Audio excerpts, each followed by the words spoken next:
Organizar o orçamento pessoal, nossa, às vezes parece uma tarefa gigante, não é verdade? Um monte de planilha complicada, regras difíceis.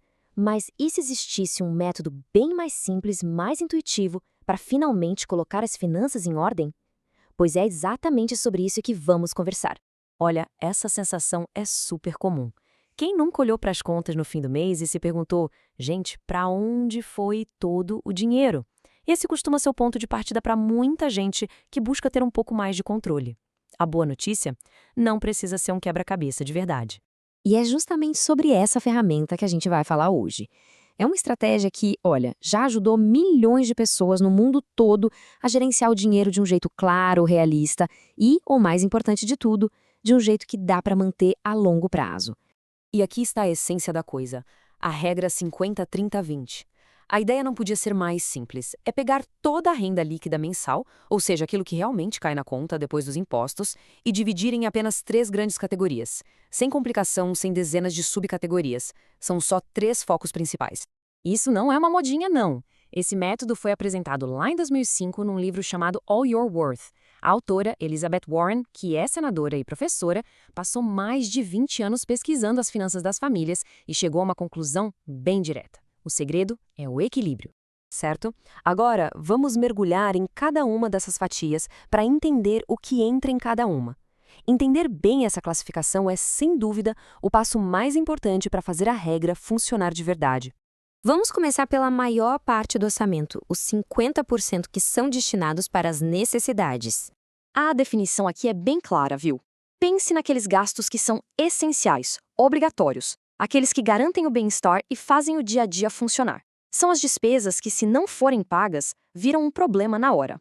Isso inclui, por exemplo, o aluguel ou a parcela da casa, a comida do supermercado, as contas de água, luz, gás, o transporte para ir trabalhar e os seguros que são essenciais, tipo de saúde. O grande objetivo é que todos esses custos caibam em, no máximo, metade da renda líquida. Em seguida, a gente tem a categoria que deixa a vida mais gostosa, os 30% para os desejos. Aqui entra tudo aquilo que tem a ver com qualidade de vida e estilo pessoal.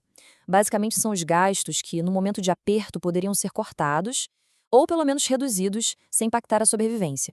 Então a gente está falando de restaurantes, delivery, assinaturas de streaming, lazer, cinema, viagens de férias, roupas que não são essenciais, academia. O ponto crucial aqui não é cortar todo o prazer da vida, mas sim ter um limite consciente para esses gastos. E por último, mas com certeza não menos importante, vem a fatia que constrói o futuro, os 20%. Olha, essa é a categoria que vai definir a segurança e principalmente a liberdade financeira no longo prazo. É aqui que o dinheiro começa a trabalhar a nosso favor, sabe? Reduzindo o estresse do presente e construindo as possibilidades do futuro. Esses 20% podem ser usados para quitar dívidas caras, como as do cartão de crédito, ou então para criar uma reserva de emergência para qualquer imprevisto. Ou, claro, para investir e alcançar metas maiores, como a aposentadoria, a entrada de um imóvel ou aquela viagem dos sonhos. E agora, uma pausa rápida. Se o conteúdo está sendo útil e interessante até aqui, não esquece de deixar uma curtida e se inscrever no canal. Isso ajuda muito a gente a continuar produzindo materiais como este. Ok, a teoria parece bem clara, né? Mas como é que a gente transforma esses números em ação no dia a dia? Vamos ver o passo a passo. Atenção aqui, porque esse é o erro mais comum e que bagunça tudo. A regra funciona com o valor que efetivamente entra na sua conta bancária depois de todos os descontos, como INSS e impostos de renda. Usar o salário bruto cria uma falsa sensação de que tem mais dinheiro disponível do que realmente tem. Bateu a dúvida sobre onde um gasto se encaixa? Use esse teste. É só se perguntar: minha vida para sem isso? Aluguel? A vida para. Supermercado? Com certeza. Conta de luz? Para. Agora, assinatura de streaming? Não para. Academia? É uma escolha, então não para. Um celular de última geração? Definitivamente não para. Essa pergunta traz uma clareza impressionante. O processo é bem simples e direto. Primeiro passo: saber exatamente qual é a sua renda líquida.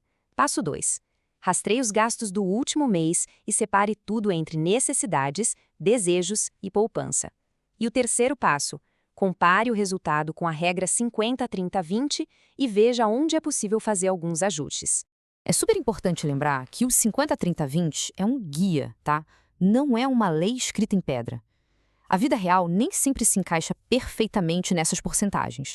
Para quem tem uma renda mais apertada ou vive em uma cidade com custo de vida muito alto, a proporção 50-30-20 pode parecer impossível. E tudo bem.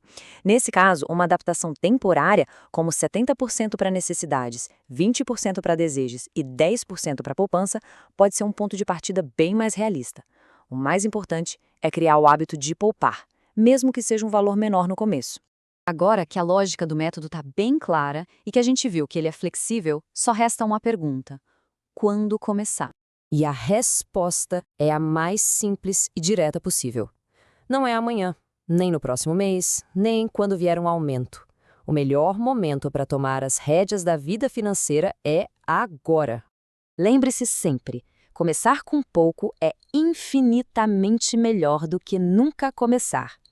Espero que esta explicação tenha sido útil. E claro, não esqueça de curtir e se inscrever no canal. Obrigado e até a próxima!